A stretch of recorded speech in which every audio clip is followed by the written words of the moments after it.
kotonga ekolo esengi bato ya mayele, bato ya bosembo, bato ya molende, bato ya bwanya, pe baye bazali na bolingo ya ekolo pe ya baninga na bango.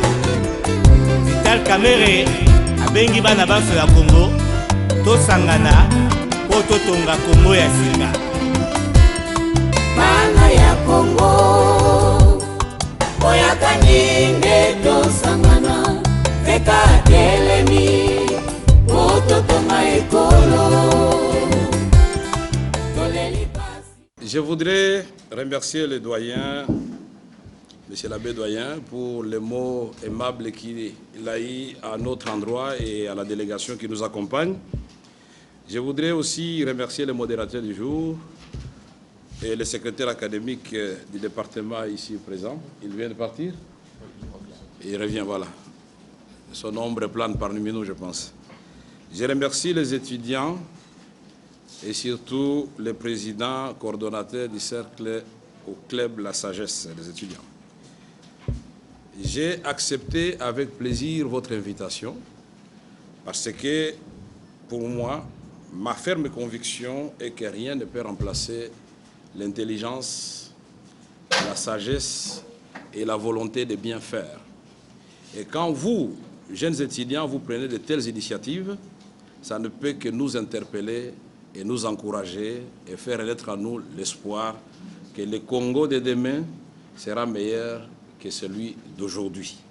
Parce qu'on ne peut espérer bâtir un grand Congo, prospère, puissant et stable au cœur de l'Afrique, avec la médiocrité, sans faire appel à l'intelligence. C'est pourquoi je suis ici dans le cadre de ce que j'ai toujours appelé l'union sacrée des intelligences congolaises. Il faut qu'on se mette ensemble pour transformer ce cadre de vie que Dieu nous a donné. Monsieur l'abbé, dans sa prière tout à l'heure, il a dit que nous prions le Seigneur qui nous a donné toutes ces richesses, qui nous donne aussi l'intelligence pour que nous puissions dominer cette nature et donner des réponses aux besoins multiples qui se posent à nos populations. Je crois que l'intelligence, Dieu nous en a donné aussi, puisque si vous regardez bien la République démocratique du Congo, depuis l'université Lovanium jusqu'à ce jour, nous avons le plus grand nombre de diplômés de l'université.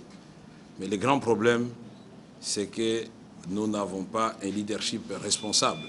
Le problème, ce n'est pas le peuple, le problème, ce n'est pas le manque d'expertise, le problème, c'est le système de gestion que nous avons choisi.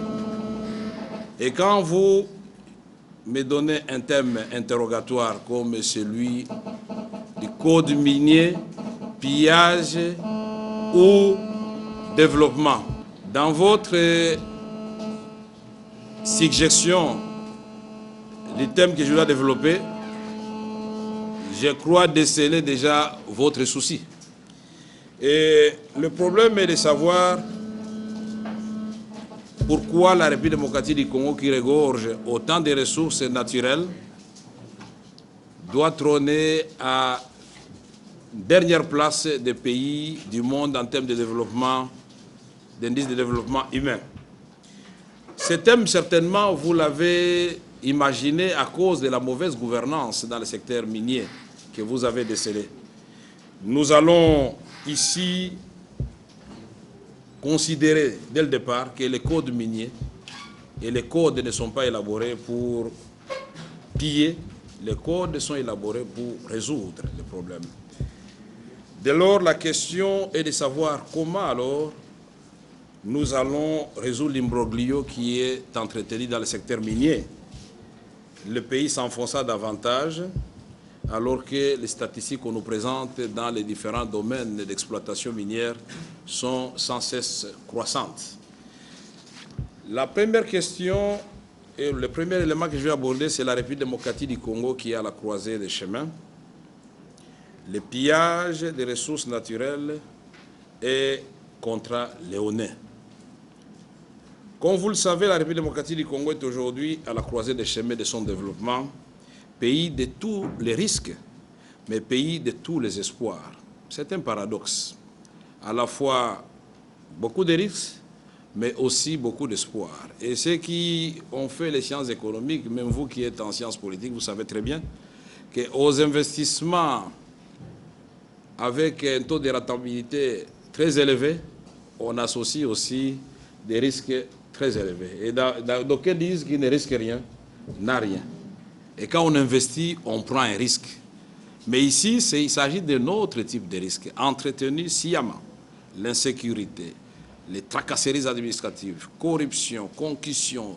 Donc, c'est tout cela que nous allons parler. La décennie actuelle est déterminante pour notre pays. Tirant les leçons de son passé, nous pensons que nous devons nous lever tous comme un seul homme. Avec l'industrialisation fulgurante de la Chine, de l'Inde, du Brésil et des autres pays de l'Asie et de l'Amérique latine, vous avez constaté que les minéraux sont devenus de plus en plus rares. Et ce n'est pas à vous que je vais l'apprendre, que c'est une ressource non renouvelable. C'est-à-dire ce qui est extrait, il est soustrait effectivement à ce qui existe. Et le gisement qui reste va diminuer sans cesse au fur et à mesure qu'on exploite les minéraux, quel que soit le type de minéraux qu'on exploite. Nous disons, de manière générale, le droit doit être au service du développement. Et les codes, qui sont les textes juridiques, doivent être élaborés dans cette logique de développement, de transformation qualitative et quantitative du cadre de vie et des conditions de vie des populations. C'est en cela que l'on peut sentir que l'on a fait un pas en avant.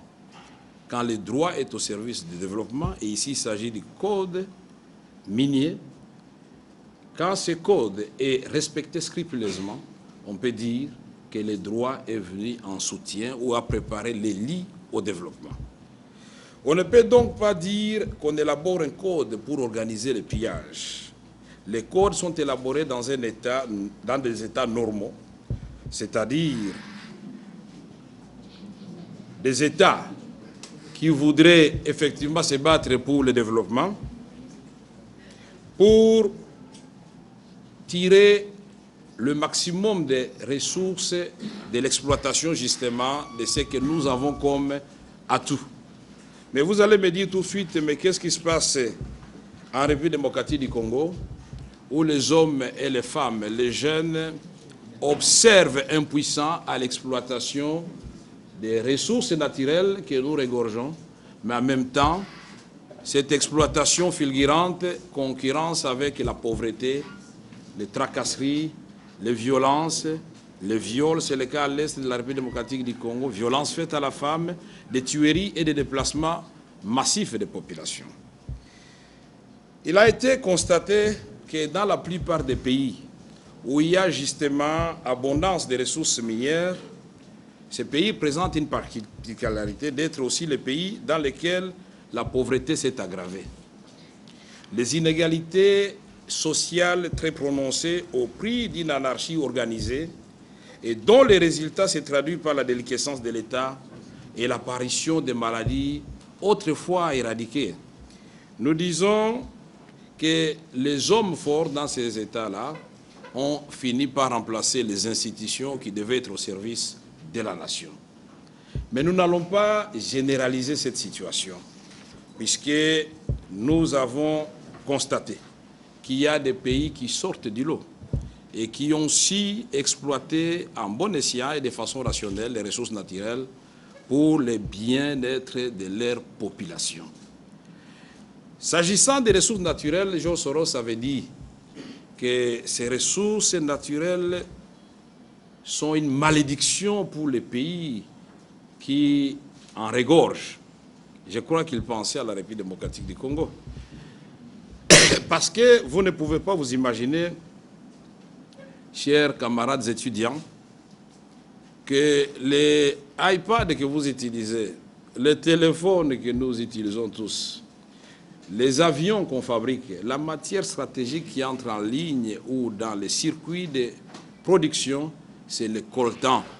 Et le Congo est la première réserve du coltan au monde. Et ce coltan se trouve à l'est de la République démocratique du Congo. Est-ce que dans les codes miniers, on a fait en sorte que ce coltan exploité puisse bénéficier en premier lieu au peuple congolais? Nous disons non. Puisqu'aujourd'hui, les pays limitrophes du Congo et les multinationales qui font des guerres par procuration sont devenus producteurs de ces minéraux dont ils ne peuvent pas justifier le moindre gisement chez eux. J'avais été écœuré personnellement quand j'ai vu, il y a quelques années, le président du Rwanda invité à l'usine Boeing pour aller voir comment on fabrique le Boeing. Et il a réussi à l'occasion des allègements de prix pour se procurer des Boeing pour Rwandair. Parce qu'ils étaient les premiers fournisseurs du coltan pour la maison Boeing. Vous n'allez pas me dire que les Américains ignorent que ce coltan vient du Congo. Ils le savent. Mais personne ne fera le bonheur des Congolais contre leur propre gré. Il nous appartient à nous, et à nous d'abord, de savoir ce que nous devons faire de nos ressources naturelles. C'est pourquoi moi, j'ai toujours été contre cette chanson du Congo que nous entendons chaque jour. Le grand Congo, quand vous le voyez, chaque jour pleurnicher. La diplomatie pleurnicharde, c'est comme ça que j'appelle ça. Qu'on m'a giflé par le Rwanda. Non, demain c'est l'Ouganda qui m'a giflé. C'est le Burundi. Donc le malheur du Congo, c'est les autres. Comme cet homme de Jean-Paul Sartre qui a été cité tout à l'heure, que l'enfer, c'est les autres. Mais qu'est-ce que nous faisons nous-mêmes? Pourquoi on entre si facilement chez nous? C'est ça la grande question. Vous avez des richesses dans votre maison qui suscitent la convoitise, comme le doyen de la faculté l'a dit tout à l'heure, mais vous n'avez pas de sentinelles pour garder ces richesses. Et vous vous imaginez que ceux qui sont à côté ne seront pas tentés d'entrer et de prendre et repartir. C'est ça la grande question. Où est l'armée de la République démocratique du Congo, l'armée républicaine? Qu'est-ce que nous faisons de notre justice? La justice qui devait sécuriser à la fois les intérêts du Congo, mais les intérêts des investisseurs. C'est ainsi que pour la République démocratique du Congo, la plupart des contrats qui ont été signés sont revus quelques années après, parce que qualifiés par ceux-là même qui les ont signés des contrats léonais. Alors la question qu'on se pose est de savoir, mais quand ils ont signé ces contrats, ils étaient ivres, ils étaient distraits pour ne pas voir que les contrats étaient déjà porteurs des germes des contrats qu'on devait qualifier de léonais. Moi, je refuse qu'on insulte l'intelligence congolaise. Nous avons de bons géologues, nous avons de bons ingénieurs, nous avons de bons juristes, et il suffit de solliciter leur expertise. Ils vont aider nos différents ministres pour lire les avant-projets de chaque contrat et dire que ce contrat est déséquilibré et qu'on ne peut pas accepter de le signer. Puisque le professeur a demandé que je puisse mettre à votre disposition ma petite expérience, je voudrais vous dire que, après avoir travaillé à 2 reprises au ministère des Mines et Énergie comme conseiller économique et financier, nous avons eu la chance d'avoir dirigé l'Assemblée nationale, où effectivement on amène toutes les lois. Elles sont débattues avant d'être promulguées. Et nous voulons faire un constat, parce que la République démocratique du Congo, qui avait hérité de toutes les sociétés minières de l'époque coloniale, je ne vais pas revenir à l'exposé du coordonnateur des étudiants qui a pris la période de 1885 de l'État indépendant du Congo pour montrer que cette période n'est pas différente de la période de 1960 à ce jour, où nous avons connu, en utilisant des méthodes différentes, la chosification de l'homme congolais et le pillage de ses ressources. Si pour Léopold, c'était le caoutchouc, avec les autres cultures pérennes, mais aussi pour maintenir la main-d'œuvre qui travaillait dans les champs de caoutchouc et dans l'industrie naissante pour alimenter la Belgique, il fallait des cultures imposées. Mais maintenant, il s'agit des Congolais à la tête des différents départements et des institutions de l'État qui sont à la base de ce que nous déplorons aujourd'hui. Depuis 1960, effectivement, quand nous avons hérité de la Somenki, de Kilomoto en province orientale, Somenki dans le Kivu, quand vous parlez de la minière de Bakwanga, vous saviez qu'autrefois, et c'est toujours la vérité en termes de gisement, On disait que Mbujimaï, c'est la capitale mondiale du diamant. Mais quel bon titre!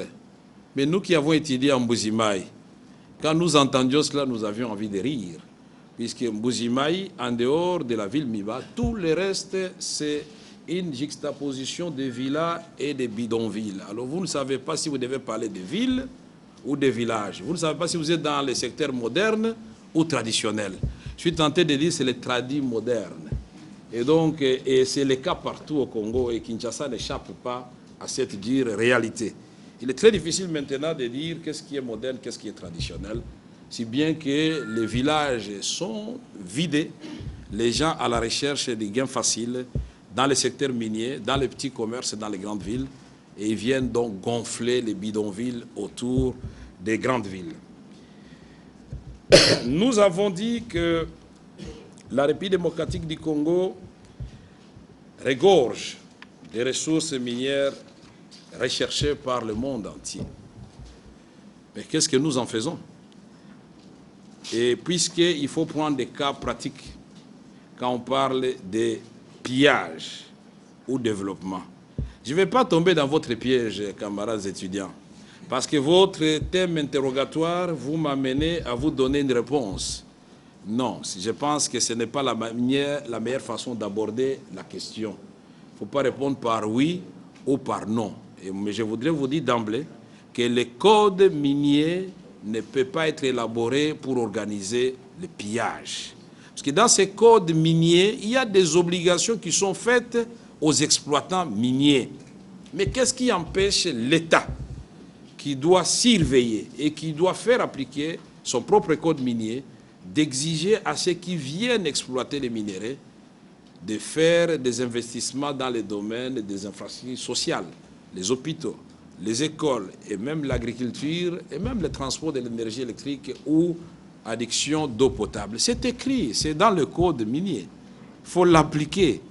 Et nous disons, en ce qui concerne la République démocratique du Congo, traditionnellement, les droits de l'investissement, principalement de l'investissement minier, vise la promotion et la protection de l'investissement étranger et consiste en une multiplicité de sources hétéroclites comprenant des règles internes comme le code de l'investissement, les règles fiscales dérogatoires du régime général des contrats, des concessions entre États et entreprises multinationales et des traités bilatéraux d'investissement. Les déséquilibres consacrés dans les contrats miniers et le fait des acteurs nationaux qui ne savent pas ou n'ont pas pu protéger les intérêts de leur État ou encore qui ont sacrifié les intérêts de tout un peuple pour quelques dollars versés dans leurs comptes dans les paradis fiscaux ou directement dans leurs poches. Ce n'est pas le problème des codes miniers. Là, c'est le problème de l'homme qui est chargé de gérer un secteur et qui doit aller négocier pour préserver les intérêts de l'État. Il y a une demande et il y a une offre. Le marché est réalisé quand l'offre croise la demande, n'est-ce pas? Mais les économistes disent que l'offre et la demande doivent se croiser au point d'équilibre. Pour celui qui demande, c'est-à-dire qui paye, et celui qui offre la marchandise qui reçoit la recette, n'est-ce pas?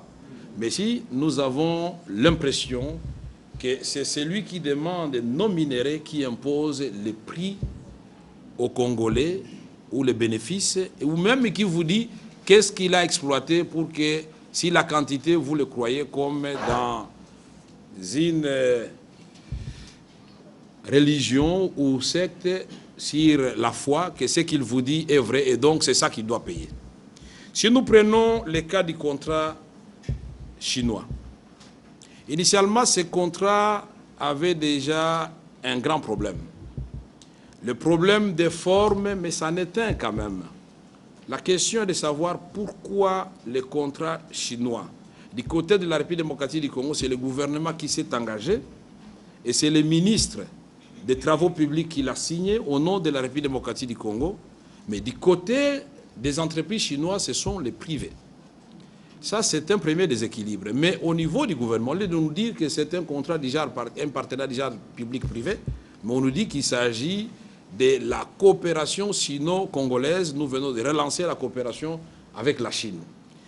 Le deuxième déséquilibre, c'est que la Gécamine qui était et qui est propriétaire des gisements qui étaient mis en jeu n'a pas été associée de façon suffisante, puisque c'est la Gécamine qui devait, en principe, s'engager et signer avec les groupes d'entreprises chinoises, formant ainsi avec elles une sorte de joint venture où les parts, les apports de chaque intervenant devraient être spécifiés clairement pour que le partage des bénéfices ne pose aucun problème. Nous disons, pour un contrat d'une durée de 25 ans, il fallait absolument que ce contrat soit soumis à l'Assemblée nationale, avant même qu'on ne puisse signer pour préserver les intérêts de l'État au cas où certaines astuces bien articulées par l'investisseur auraient échappé au gouvernement. C'est une double sécurité.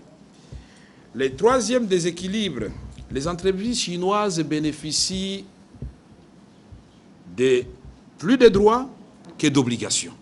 Parce qu'il est dit qu'au niveau du régime fiscal, les Chinois ou les entreprises chinoises vont avoir une fiscalité spécifique, ce qui viole le principe général du droit. On ne peut pas élaborer une fiscalité rien que pour les entreprises chinoises. Elles doivent être soumises aux mêmes règles que les autres intervenants dans les secteurs où ils viennent évoluer. Le quatrième déséquilibre, nous disons, on a demandé à la Gécamine de donner des garanties aux Chinois pour la bonne fin en termes d'exécution des contrats, mais en même temps, dans les mêmes contrats, il est dit que si la Gécamine n'arrivait pas à honorer ses engagements, les entreprises chinoises se réservent le droit de demander à la République démocratique du Congo de lui donner toute autre ressource naturelle dans n'importe quelle autre province pour compenser leurs pertes. C'est inacceptable. Et nous disons, le cinquième déséquilibre, c'est que au niveau d'évaluation, si pour notre part, il était entendu que ces 12 millions de tonnes de cuivre et 650 000 tonnes de cobalt qui étaient prévues du côté congolais, mais du côté chinois, qu'est-ce qu'on nous a dit? 2000, je ne sais pas combien de kilomètres de rails vont être construits. On va construire 5 universités en République démocratique du Congo. On va construire 150 écoles secondaires. On va construire 150 hôpitaux. On va construire autant de kilomètres de routes. Mais l'anomalie se situe à quel niveau? Mais on nous a vendu du vent. Puisque quand on vous dit on va vous construire 5 universités et qu'on ne vous donne pas la maquette de l'université type qu'on va construire par province, mais je peux venir vous construire une université de 2 salles, mais je vous dirais, j'appelle ça université. On ne connaît pas la valeur de l'université qu'on va construire. Quand on dit on va construire autant de kilomètres de routes et qu'on ne dit pas que les standards que nous retenons par kilomètre, c'est autant de dollars, ne soyez pas étonnés de vivre ce qu'on a vécu. Le boulevard du 30 juin, au départ, c'était 74 millions de dollars pour 7 kilomètres, s'il vous plaît, plus l'électrification pour mettre les poteaux que vous avez vus là sur le boulevard du 30 juin. C'est 6 millions de dollars. Et le reste, nous ne savons pas, puisqu'on avait des séparateurs qu'on avait déjà placés, qu'on a enlevés du boulevard Lumumba pour amener au boulevard du 30 juin. Et on a vu le gouverneur de la ville passer à la télévision dire que du côté de Limete et Massina, les gens ne sont pas civilisés. C'est comme ça qu'ils cognent, ces séparateurs. Mais du côté de la Gombe, il espère que les gens sont civilisés. Ils vont respecter les séparateurs. Comme s'il y a des véhicules qui sont prévus pour rouler à Limete et Massina et d'autres pour la Gombe. Alors que les esprits de mort, on les voit partout. Les autres commencent à appeler ça même M23. Nous disons, nous avions relevé ces 5e déséquilibre. Pourquoi? Parce que quand vous prenez à l'époque les 12 millions de tonnes et 650 000 tonnes de cobalt, les calculs rapides à l'époque où je dirigeais les sciences de l'Assemblée nationale, les économistes et les juristes qui étaient dans la salle avaient démontré que nous sommes à 90 milliards de dollars pour 9 milliards que les Chinois vont nous prêter. Non, c'est inacceptable. Mais comme, ça c'était pour les cuivres, mais là on demande maintenant, puisque le droit de la défense est sacré, on a passé la parole au ministre des Travaux publics. Ça, c'est une autre anomalie. Puisque le secteur, c'est le secteur minier. Mais remarquez que c'est le ministre des Travaux publics qui vient de prendre un contrat minier. Dans un pays où le ministre des Mines est présent, il n'est pas malade, il n'est pas empêché, mais c'est son collègue des Travaux publics qui s'approprie les dossiers. Et il nous explique, il dit non, vous faites une erreur, honorable député. Il y a d'abord les coûts d'extraction, il faut considérer 10%. Il y a les coûts d'acheminement, je ne sais pas combien. Il y a les coûts d'exploitation pour les charges fixes pour le personnel. Et on déduit avec lui, je lui ai dit lentement, on va déduire. Et quand on est arrivé à 60 milliards, je lui ai dit, monsieur le ministre, avez-vous autre chose à déduire? Il dit non. Donc nous pouvons considérer que nous cédons 60 milliards de dollars contre 9 milliards de dollars. Et vous dites que l'échange, les termes d'échange sont équitables? Non. Il s'agit du bradage. Voilà pourquoi je refuse que vous disiez que c'est le code minier qui est à la base du pillage. Septième déséquilibre, c'est l'utilisation de la main-d'œuvre chinoise. On ne peut pas accepter dans un état de droit où l'on protège la main-d'œuvre congolaise, où on a eu des gens formés, même aux travaux publics là-bas. Nous avons des écoles professionnelles, nous avons des instituts supérieurs techniques, que même pour mélanger le ciment, pour conduire les bulldozers, que ce soit les Chinois qui viennent conduire ça ici en République démocratique du Congo. D'autres pays qui ont fait appel aux Chinois ont dit, vous venez, mais en ce qui concerne tel domaine, je crois que nous avons suffisamment d'éléments qui vont travailler avec vous, parce qu'après tout, ce qui vous intéresse, vous, c'est l'échange que nous faisons des minéraux contre les prêts que vous nous donnez de l'argent. Est-ce que c'est la faute aux Chinois? Je dirais non. Puisque l'investisseur, l'attitude, c'est quoi? Les économistes le savent toujours, c'est la maximisation du profit. Le huitième déséquilibre, c'est que nous disons que les contrats avaient été signés. Mais les contrats signés, on n'a pas veillé à très bien calculer les parts de chaque partie. Si bien qu'on a trouvé des noms fictifs, un certain Mwamba ou Kalanda, je vais retrouver le nom, Kalamba, qui avait 8 ou 7%, on s'est dit, mais on a 12%. On cherche le messier désespérément, il n'existe pas, il est fictif. On a cherché sa maison, elle n'existe pas. On a cherché sa femme, apparemment il n'est pas marié. On a cherché d'enfants, il n'en a pas eu, ni à côté, ni dans le foyer qui n'existe pas. Donc c'est un fictif. On a bien compris qu'il s'agit d'un Congolais qui s'est prêté un nom pour ne pas être identifié. Ça, ce n'est pas l'affaire des codes miniers. Mais la Gécamine, qui est la vache à lait, qu'est-ce qui reste à la Gécamine? C'est une anomalie. C'est comme ça qu'avec l'arrivée de l'ancien président de la FEC, Yuma, évidemment, lui, il a peut-être un peu plus de biceps que son prédécesseur, pour des raisons évidentes. Il est du Katanga, donc il peut dire à haute voix que je ne suis pas d'accord, on a pillé la Gécamine, nous l'avons suivi à la télévision. On a pillé la Gécamine, on doit récupérer certains gisements de la Gécamine qu'on a bradés à vil prix. Et aujourd'hui, vous avez suivi qu'Exim Bank, qui est la banque qui finance le contrat chinois, est en train de se retirer de l'opération. Pourquoi? Parce que finalement, le gouvernement congolais, c'est ça la grande question. Alors que nous l'avions dit, vous avez vu comment le ministre s'était fâché à l'Assemblée nationale. Il dit, vous les opposants là-bas, évidemment, moi à l'époque, je n'étais pas opposant. J'étais l'église au milieu du village, évidemment. Il dit, vous les opposants, vous êtes jaloux parce que nous avons trouvé de quoi moderniser le Congo, dont la révolution de la modernité.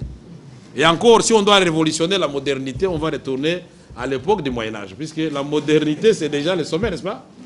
Et donc, aujourd'hui, le gouvernement revient à la charge pour dire qu'on doit revoir les parts de la Gécamine dans les joint ventures. Mais pourquoi on ne l'avait pas fait avant? Neuvième déséquilibre, nous disons la Gécamine qui est la vache à lait, comme j'avais dit, dans tout ce qui a été payé, on confond l'État et la GECAMIN. Mais tout le monde connaît les droits commerciaux et les droits administratifs ici, n'est-ce pas?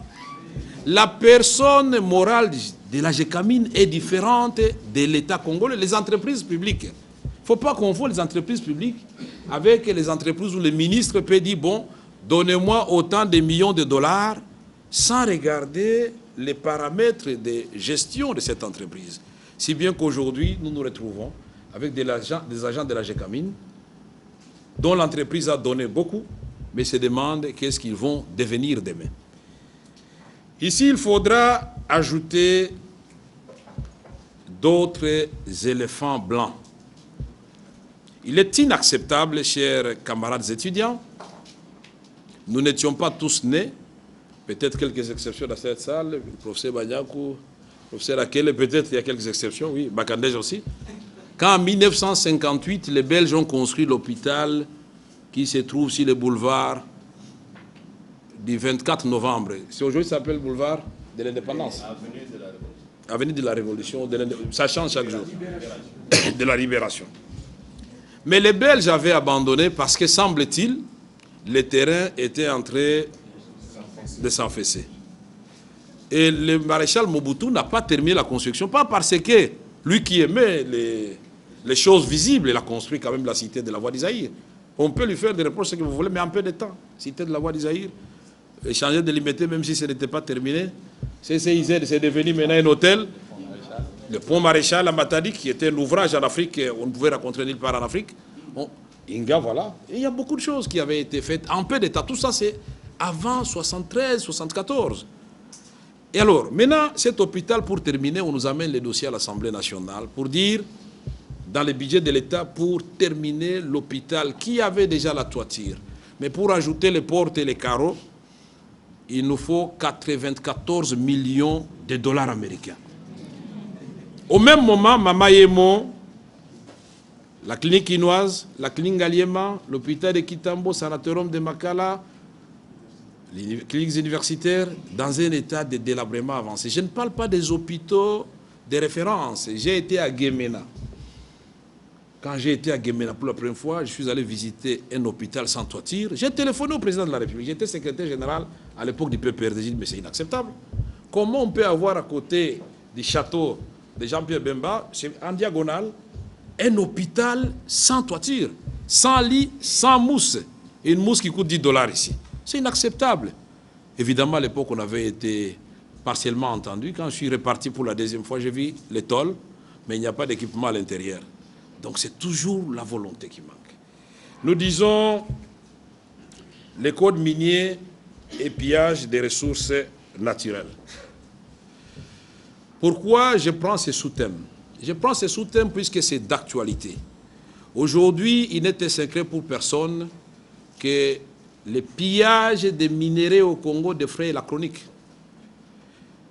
Les premiers rapports des Nations Unies qui avaient été rendus publics, c'est le rapport des panels des experts des Nations Unies. Le deuxième rapport qui a été rendu public, c'est le rapport des experts des Nations Unies rendu public l'année passée. Et le dernier rapport, c'est le rapport de Kofi Annan, avec quelques grandes personnalités, ils sont 10 au total, qui ont démontré qu'en étudiant 5 contrats de la République démocratique du Congo, sur les 5 contrats, 1 milliard 360 millions de dollars ont été détournés ou sous-évalués pour se retrouver dans les comptes, dans les paradis fiscaux. Mais le Britannique Eric Joyce, qui est parlementaire, avait déjà fait une étude analogue, mais lui il est parti de 2009 jusqu'à ce jour. Et lui il a démontré que si l'ensemble des contrats miniers conclus en République démocratique du Congo, le Congo a perdu 5 milliards 500 millions de dollars américains. Pas perdu. Le parlementaire britannique est allé trop loin.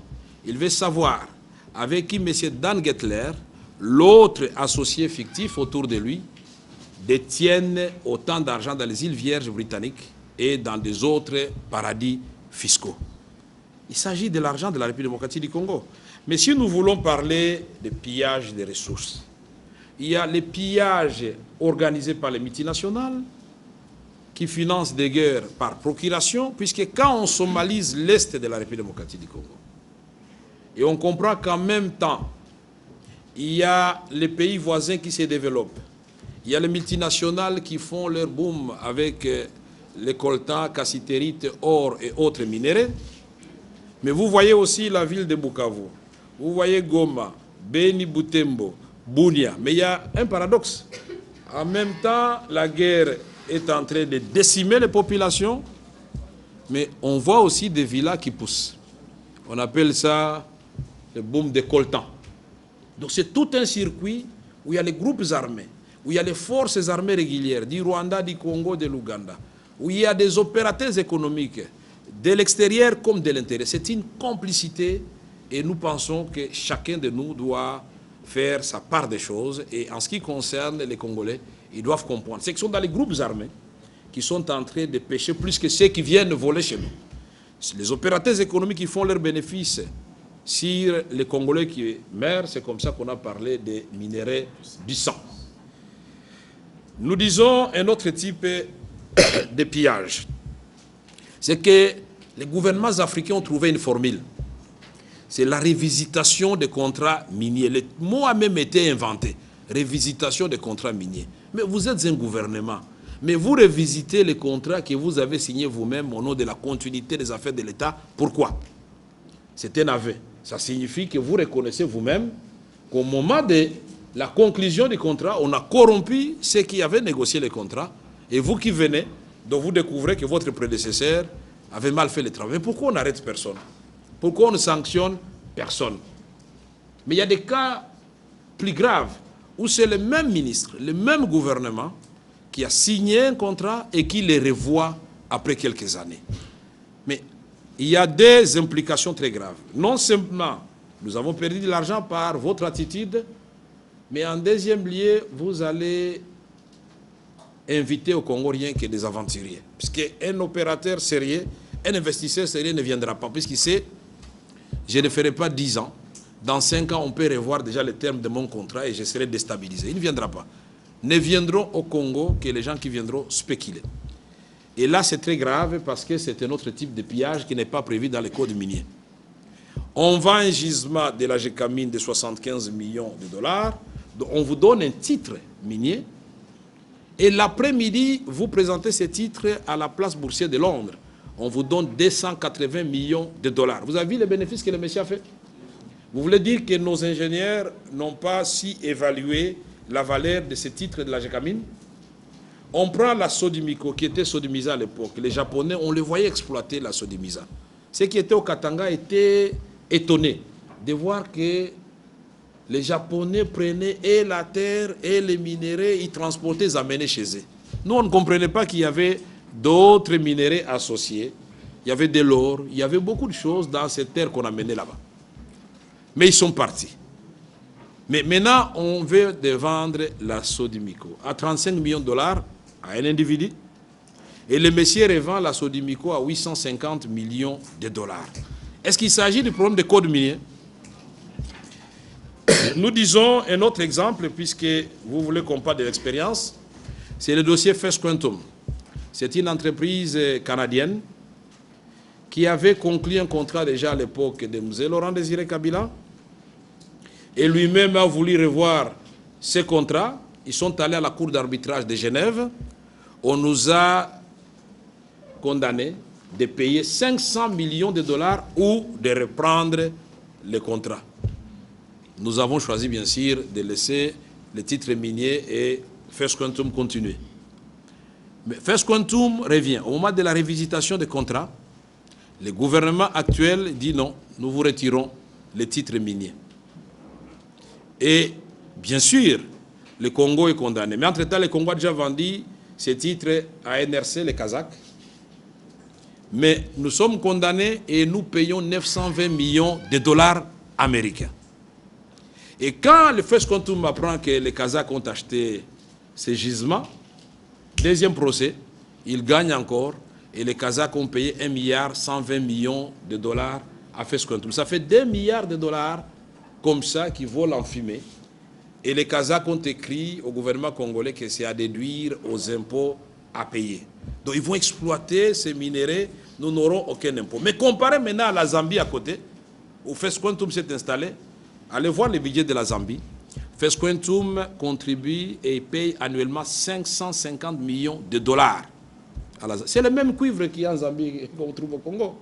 Mais déjà, Fesquentum, à l'étape d'installation, j'étais à l'Assemblée nationale quand le ministre de budget est venu, c'était Mouzito à l'époque, pour nous dire notre plus grand contributeur au budget de l'État, c'est Fesquentum. Mais comment paradoxalement votre collègue de mine lui retire le titre? Il payait déjà plus de 100 millions de dollars dans le budget de l'État. Voilà, maintenant, nous avons vendu. Certainement, quelques individus se sont enrichis, mais c'est un crime contre l'humanité. Vous vous enrichissez de quelques millions de dollars et vous faites perdre à tout un peuple plus de 2 milliards de dollars et ce qui devait découler de cette production pendant longtemps. Qu'est-ce qu'on ne peut pas faire avec 2 milliards de dollars? Déjà, avec les 1 milliard 360 millions identifiés dans le rapport de Kofi Annan, dans le même rapport, on vous dit que ces montants représentent le double des secteurs de l'éducation et de la santé.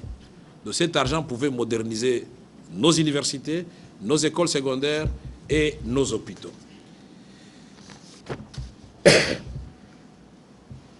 Nous avons un autre type de pillage, c'est au niveau de l'évasion fiscale.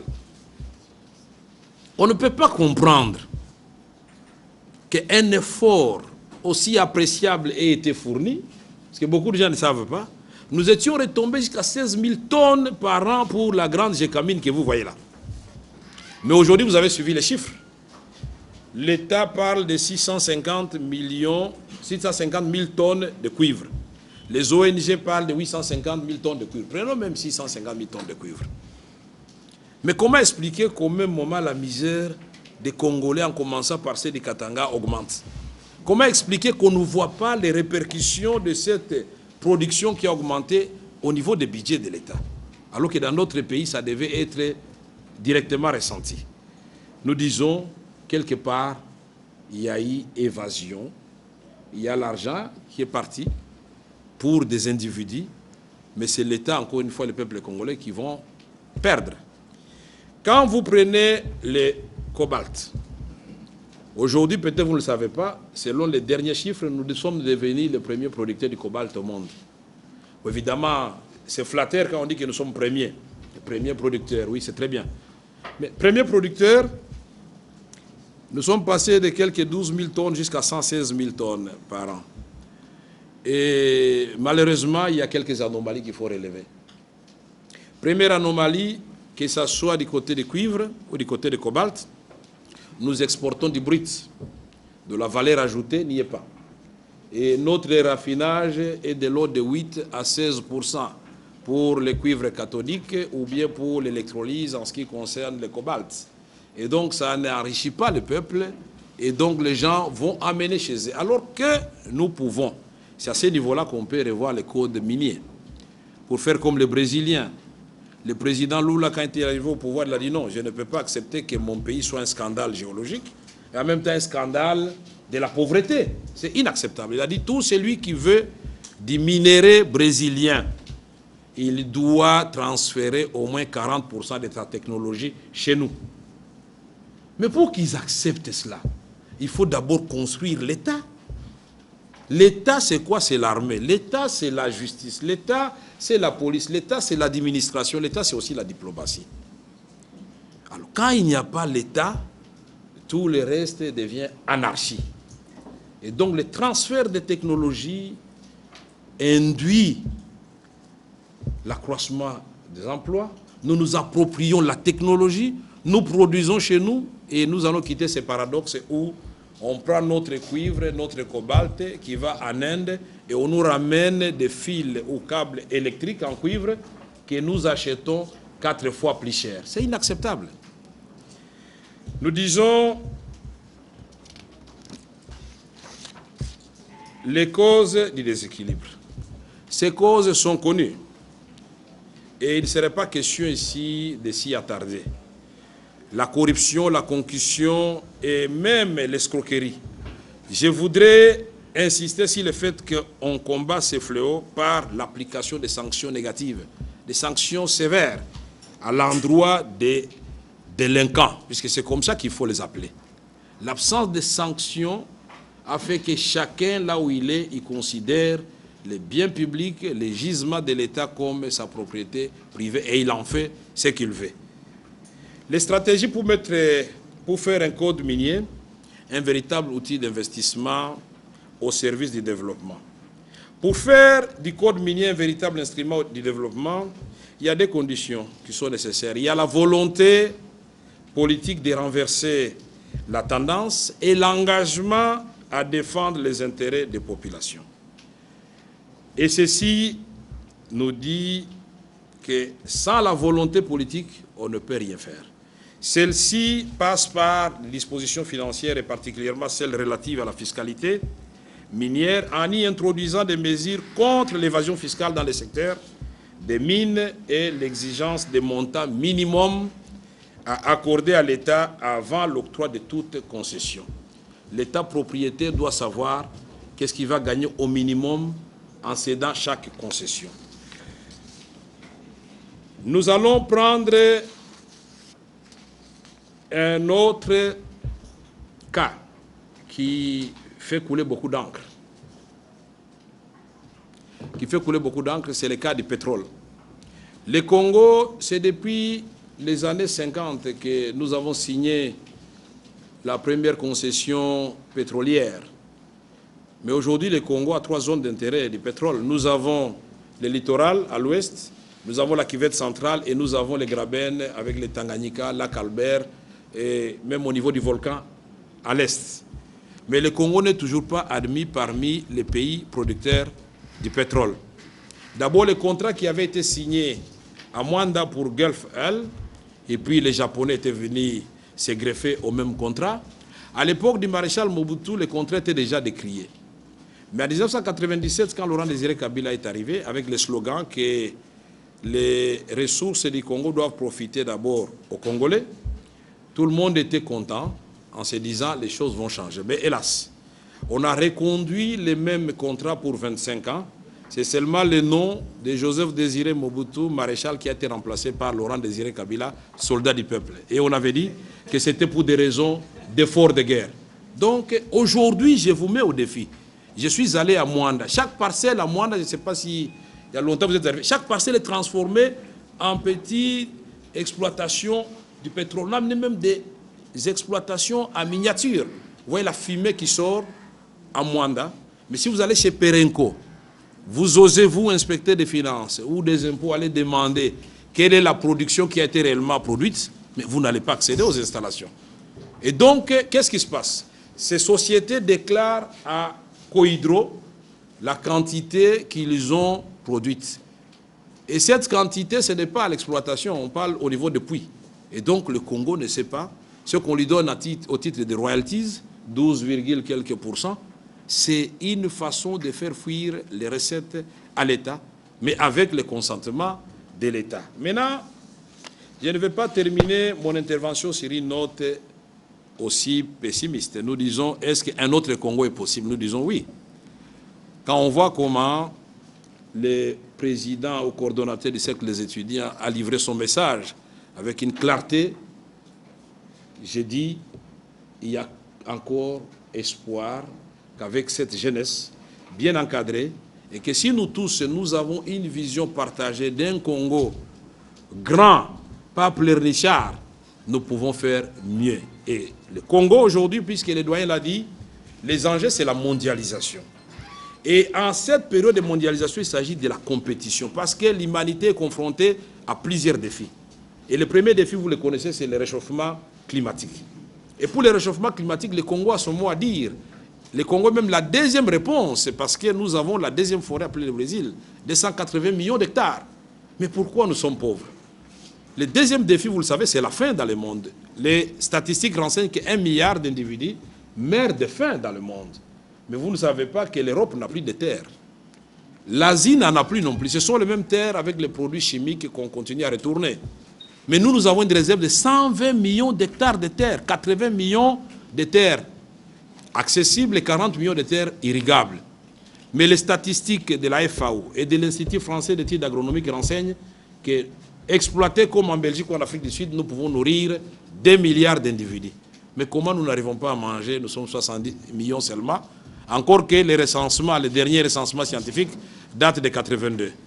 Le troisième défi, c'est l'eau. En 2050, comme le doyen l'a dit, l'eau sera la convoitise. On va nous faire la guerre à cause de l'eau. Puisque nous avons 53% de toute la réserve d'eau d'Afrique, souterraine et de surface. Vous n'avez qu'à voir notre fleuve, 4776 km². Vous n'avez qu'à voir toutes nos rivières. Dans chaque province, vous trouvez une grande rivière. C'est du Kasaï oriental, ils connaissent le village, non? C'est du Kasaï oriental, ils connaissent Katende avec son barrage qu'on va construire là-bas. Et c'est de Lubumbashi, n'en parlons pas. Vous avez Nzilo, vous avez Seke. Là, du Kivu, ils savent aussi qu'ils ont la Ruzizi, sans parler de tous les lacs, Semlik. Au Maniema, nous avons aussi un barrage qui était en construction à l'époque de la Somenki. La Chopo et le fleuve en Kisangani. La Chuapa, Mongala, Ubangi, ici à l'Équateur. Nous avons Zongo ici dans le Bas-Congo. Mais quel pays? Ce n'est pas un paradis, ça. Mais pourquoi nous manquons d'électricité? Pourquoi nous n'avons pas d'eau dans nos maisons? Le quatrième défi, c'est le défi de l'énergie propre, non polluante et renouvelable. Inga, c'est 44 000 MW. Mais si vous ajoutez les autres sources dont je viens de vous parler, c'est 100 000 MW de potentiel pour le Congo, capable d'éclairer l'ensemble de l'Afrique et l'Europe méditerranéenne. Mais pourquoi on n'a pas de courant chez nous? Les études de 82 démontrent que le barrage d'Inga, connecté au barrage d'Ansoua en Égypte, on peut transporter le courant jusqu'à... Même au Moyen-Orient, on va transporter le courant. Mais on n'en a pas chez nous. Ça fait rire. Et le dernier défi, et c'est par là que je vais terminer, c'est les mines. Nous sommes un scandale géologique. Nous prions donc le bon Dieu pour qu'il nous donne l'intelligence et la vision éclairée pour qu'ensemble nous puissions transformer cet enfer qu'est le Congo en un paradis terrestre. J'ai dit et je vous remercie.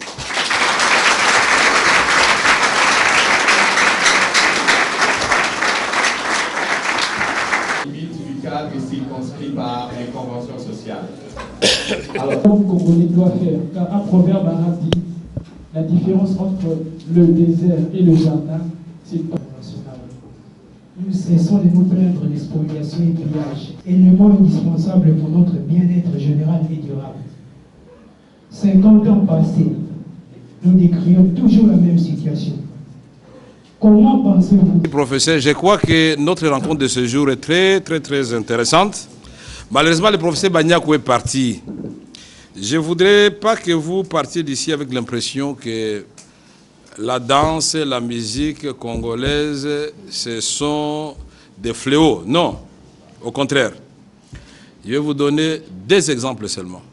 Le premier, c'est le sommet en Namibie, de Windhoek. Le dernier sommet présidé par le président Nelson Mandela, encore président de l'Afrique du Sud et président de l'exercice de la SADC. M. Laurent Désiré Kabila avait refusé d'y aller parce que le Rwanda et l'Ouganda y étaient invités aussi, c'était pendant la guerre. Et donc c'est le président, le ministre d'État Yerodia, le ministre Kalume, Mwenze Kongolo et moi-même, nous étions partis à ce sommet-là. On a parlé du processus de paix, on a parlé de la fin de la guerre, mais à la fin, le président Nelson Mandela, dont on ne peut nier la qualité des sages africains aujourd'hui, même sur le plan planétaire, l'a dit, le Congo n'est pas seulement riche de ses ressources naturelles, riche aussi de sa culture. Et donc je voudrais demander aux délégués du Congo, parce que je vais mettre la chanson Loi de Kofi Olomide, nous allons danser pour clôturer en beauté. Eh bien, les ministres d'État Yerodia pouvaient deviner, ils ne connaissaient aucun pas de danse. Et c'est moi qui ai sauvé un peu le meuble. Mais je me suis rendu compte que le président Nelson Mandela était un grand danseur. Ça ne l'empêchait pas de bien gouverner l'Afrique du Sud. Donc le cerveau a besoin d'être irrigué par moments de bonnes choses, mais il ne faut pas exagérer, c'est la proportion. Je crois que nous exagérons. La musique prend la place du travail. Quand on voit les Bob Marley, les Jimmy Cliff, ils ont fait quand même le nom de Jamaïque. Mais le tout, c'est de savoir ce que nous voulons. Et donc, il ne faut pas qu'on pense que c'est mauvais, la musique, mais il faut discipliner la discipline, puisqu'il y a des choses qu'on ne voudrait pas nécessairement voir pour nos enfants. L'étudiant m'a demandé combien de lois on a promulgué ou élaboré quand j'étais président de l'Assemblée nationale. Il faut d'abord savoir comment fonctionne la Chambre basse. L'Assemblée nationale, c'est là où, effectivement, on élabore des lois. Mais qui peut faire la loi? C'est les députés ou c'est les sénateurs? Quand c'est les députés ou les sénateurs, ça s'appelle projet de loi, proposition de loi. Mais quand ça vient du gouvernement, ça s'appelle projet de loi. Mais alors, en ce qui concerne le secteur de l'environnement, ce ne sont pas des lois qui manquent. Nous avons tout un code forestier. Par exemple, quand on a parlé des gens de Bas-Congo qui coupent, non. Ce sont des exploitants forestiers qui coupent, alors que le code forestier oblige à ces gens-là de replanter la même surface qu'ils ont coupée, déboisée. Donc ce ne sont pas aux populations de Bas-Congo qu'il faut s'en prendre, c'est toujours l'État. Nous sommes dans un État en faillite, où celui qui est censé faire respecter la loi est lui-même complice de ceux qui violent la loi. Et vous verrez qu'ils le font avec la complicité du commissaire de district, de l'administrateur du territoire, pourquoi pas du gouverneur de province. C'est là le grand problème du Congo. L'État ne représente plus cette puissance publique dissuasive vis-à-vis de ceux qui violent nos lois. À l'Assemblée nationale, évidemment, nous avons fait beaucoup de lois, pas seulement dans le domaine de l'environnement, puisque la vie nationale, c'est plusieurs domaines de vie. Et le président de l'Assemblée nationale, je suis là pour orienter les débats. En ce qui concerne l'autre question, nous en parlerons. Je ne sais pas, l'ami où est-ce qu'il est? Nos portes sont ouvertes à tout moment, nous pourrons parler du programme en dehors de l'université. La guerre par procuration. Quand nous disons la guerre par procuration, quand nous voyons les grands Zaïre devenus aujourd'hui les grands Congo, la République démocratique du Congo, peut-être vous ne réalisez pas, mais quand vous regardez ceci-là, on prend, vous prenez ça comme ça, dans la quête un peu longue, hein? Et vous allez comme ça, donc ça descend quelque part là-bas, puis ça remonte. Ça, c'est la RDC, non? Oui. À peu près, oui. Mais regardez ici, là. Le Rwanda, c'est là. Le Burundi, c'est là. On vous dit que c'est des pays mis ensemble, entrent dans la République du Congo combien de fois? 64 fois. La Belgique, c'est combien? La France, c'est combien? Mais comment un pays comme ça, vous vous réveillez un matin, vous êtes en train de pleurer que celui-là a giflé celui-ci?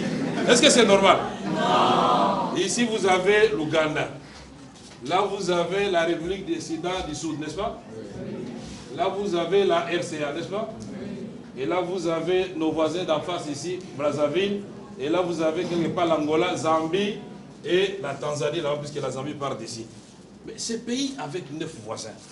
Mais notre vocation, justement, c'est d'être une puissance. Mais on nous fait des guerres par procuration à travers les voisins. Les guerres par procuration à travers les multinationales. Pourquoi nous avons cessé d'être un État où les gens peuvent venir conclure des contrats et espérer, dans le cadre de ce qu'on appelle coopération gagnant-gagnant, encore que le mot, ce sont les multinationales qui l'ont inventé. Gagnant-gagnant, mais il faut ouvrir les yeux. Ça peut être toujours déséquilibré. Mais les gens préfèrent là où ils peuvent gagner peut-être à l'échelle, mais pendant longtemps, et être sûr que la situation sera stable. Mais quand ils sont conscients que vous êtes une bande d'aventuriers en train de diriger un pays, ils vous font la guerre, et donc toute cette partie à l'est de la République démocratique du Congo est paralysée. Mais paralysée pendant ce temps, on vous a dit, le professeur Bakali, vous avez dit, Walikale, dans le Nord Kivu. À Walikale, nous sommes allés faire ma campagne, on avait atterri à 17h, non? Oui, oui.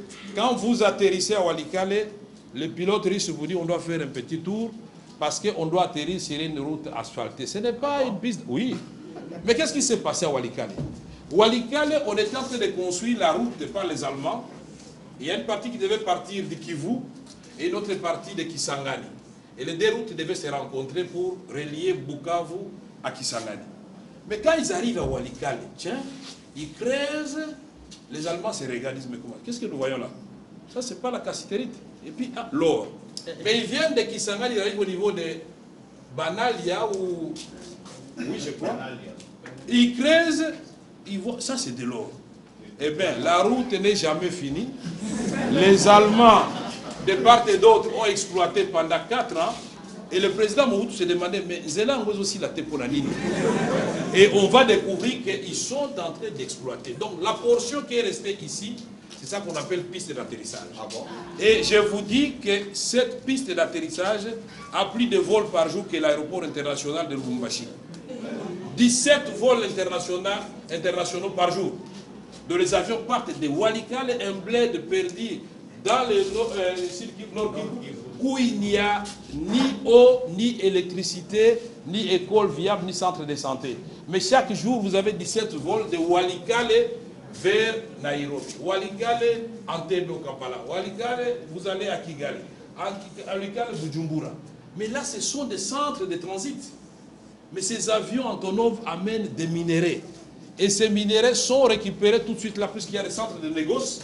Et les multinationales savent très bien, puisque quand on a fait la loi Dodd-Frank par le président Obama, l'administration Obama a fait la loi Dodd-Frank qui dit que toute multinationale américaine qui sera désormais citée dans un rapport comme exploitant les minéraux du sang à l'est de la République démocratique du Congo sera radiée et traduite en justice.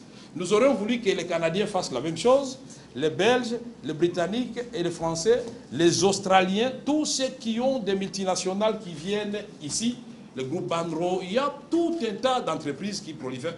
La guerre par procuration, l'armée américaine, depuis l'aventure de la Somalie, ils ont dit non, non, on ne vient plus en Afrique, formons quelques États en Afrique qui vont commencer à faire la guerre à notre place. Puisque qu'est-ce qui s'est passé en Somalie? Ils viennent débarquer en Somalie, oubliant la géopolitique et la sociologie et l'anthropologie. Ils débarquent, il y a des groupes armés, mais quand ils descendent, on prend 3 Américains qu'on tue de façon brutale, mais tous ils sont terrorisés, ils repartent et la guerre a pris fin. C'est pourquoi nous avons dit au secrétaire général, c'est bien d'amener une brigade d'intervention à l'est de la République démocratique du Congo. Mais quand vous voyez du nord Katanga, de Tanganyika, jusqu'à Dungu en province orientale, donc à la frontière du Soudan, mais c'est un territoire plus grand que l'Europe occidentale. Mais comment pensez-vous que 3000 hommes vont se déployer ici et réussir là où 17 000 hommes, 18 000 hommes de la MONUSCO n'avaient pas réussi? C'est pourquoi il faut prendre des précautions. Parce que dans les temps, on avait eu Artemis dans l'Ituri avec la France. C'était des coupes chirurgicales. Pendant 3 mois, ils ont terminé le travail. Pourquoi? Parce que si le plan interne a créé un minimum de consensus, si le plan interne, on a localisé les chefs de bande et les chefs de groupes armés, on les a identifiés, messieurs, si vous faites l'obstacle, on va vous arrêter. Et l'affaire est bien partie. Mais les M23 menacent les Nations Unies. On ne fait rien.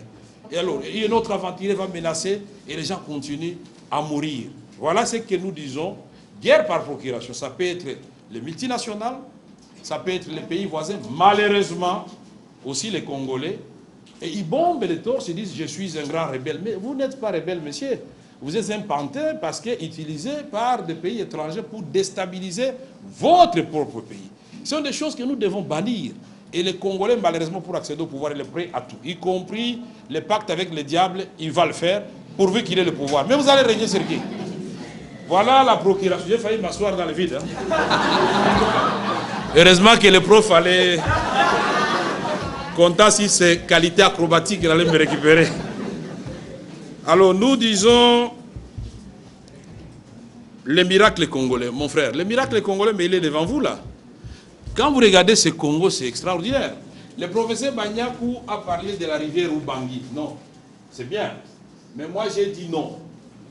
Il ne faut pas qu'on prenne l'eau au niveau de la rivière Ubangi. On va déstabiliser toute cette partie, l'écosystème. Non. Mais ici, le fleuve Congo, il part du Katanga. Il passe par les Maniema, il s'ennuie. On ne prend pas l'eau. Il passe en province orientale, il s'ennuie. Il descend. Il passe à l'équateur, il s'ennuie. Il passe par les bandes il s'ennuie. Nous le voyons ici à Kinshasa, il passe, il s'ennuie. Bas Congo, et il va se jeter où? Dans l'océan. Mais quand il se jette dans l'océan, mais ces eaux qui se jettent dans l'océan deviennent des eaux salées, d'eau inutilisable, c'est du gâchis. Mais cette eau-là, cet endroit qu'on appelle embouchure, c'est là que moi je propose dans mon livre qu'on peut tirer de l'eau, les canals, à partir d'ici, vers le Tchad et le Tchad peut redistribuer vers la Libye et les autres pays qui ont besoin d'eau. Nous devons pouvoir défendre nos intérêts tout en étant généreux. On ne peut pas prendre la rivière ou Bangui, c'est nous qui allons pleurer. Prenons ici à l'embouchure, le président Idriss Déby ne dira pas non, puisque pour le moment, il a du pétrole, il a beaucoup d'argent. Si vous lui faites la proposition, une étude bien faite, ils vont récupérer cette eau, c'est moins de 1000 km jusqu'à chez lui, et le lac Tchad va être sauvé. Mais le Congo peut sortir aussi à partir de quoi? Quand vous regardez les Katanga, est-ce que vous savez que les Katanga ici, potentiellement plus riches que la France? Le nord, c'est l'agriculture. Congo, le News, tout ça, c'est l'agriculture. J'ai vu comment le maïs est en train de pourrir, alors qu'il y a les chemins de fer qui passent par là, on vous dit, on manque de wagons. C'est quand même irresponsable, on ne comprend rien du tout. Au même moment, c'est organisé, pourquoi? Parce qu'on doit acheter du maïs en Zambie, du maïs au Zimbabwe, du maïs en Afrique du Sud. Là, il y a des commissions pour, à l'époque, les dirigeants de la GECAMI. Mais ce n'est pas que les Katanga étaient incapables d'assurer son autosuffisance alimentaire en termes de maïs. Le même maïs du Katanga, puisque ça se mange aussi dans les Dékassai, pouvait servir pour les Dékassai. Mais les Dékassai sont aussi agricoles. Mais on n'a pas pu aborder tout ça. Le phénomène de la législation dans les mines est venu tuer l'agriculture. Moi, j'ai la chance d'être partout. J'étais en Ngandajika quand nous sommes arrivés là-bas. On avait tout en Ngandajika. Mais quand Mobutu a dit finalement, tout le monde peut exploiter les diamants, mais du jour au lendemain, tout le monde a quitté l'agriculture. Il dit comment? Je dois attendre toute une saison pour récolter. Alors qu'ici, il suffit d'aller à côté de la rivière, je tamise un peu, j'ai la chance d'avoir une pierre, puisqu'on a vu des miracles au Kassai. Un monsieur, il pleuvait, ramasse une pierre, vous dit, nous avons 4 camions Toyota. Mais comment vous allez étudier, pourquoi? Vous attendez votre chance aussi de ramasser la pierre, vous dites, oui, moi aussi, j'ai fait mes camions Toyota. Donc, il y a tout un problème. Comment on peut parler de l'intégration économique sous-régionale ou régionale au moment où celui qui est au Katanga, il ne sait pas ce qu'il peut échanger avec celui qui est en province orientale. Celui qui est au Kivu, il ne sait pas ce qu'il peut échanger avec celui qui est à l'équateur. Donc nous devons redéfinir nos pôles de développement sur le plan interne et spécialiser les différentes provinces en termes de lois des avantages comparatifs. Il y a des provinces qui peuvent produire le maïs au moindre frais par rapport aux autres. C'est les Dékassai, c'est le Katanga, c'est le Bandundu qui est très riche. C'est l'Équateur qui est très riche. En fait, le Congo, il est riche partout. Les riz, vous les trouvez à l'Équateur, vous les trouvez au Maniema, vous les trouvez dans les Sankourou, au Kassai. Vous avez la pomme de terre, vous avez la tomate, vous avez l'élevage bovin dans les Dékivu. Vous avez le poisson qui meurt de vieillesse. C'est le seul pays où le poisson dans le lac Tanganyika, il a le temps de naître, de grandir, de vieillir et de mourir. Les Belges ont démontré que le lac Tanganyika a 5 couches. Et depuis, nous ne sommes qu'à la première couche. Donc les poissons qui sont à la deuxième couche, 3e, 4e, 5e, ils s'amusent, ils rient même là en dessous et ils meurent. Ils ont une longévité parfois supérieure à la nôtre. Toute proportion gardée. Alors ce n'est pas normal. Le même pays, vous trouvez le manioc de Bandundu. Quand vous allez dans les feux, vous allez vers Idiofa. Quand vous quittez Idiofa, vous allez à Gungu. Vous revenez ici, Idiofa, vous allez à Bulungu. Mais quand vous allez vers le plateau, vous trouvez la même chose. Mais allez dans les Maïndombe. Mais vous allez pleurer à Inongo. Quelle richesse! C'est pourquoi le roi Léopold a dit ça, c'est la réserve du roi. Et je suis convaincu que dans ces lacs-là, il y a du pétrole. Donc tout ce qu'il nous faut pour les miracles congolais est là.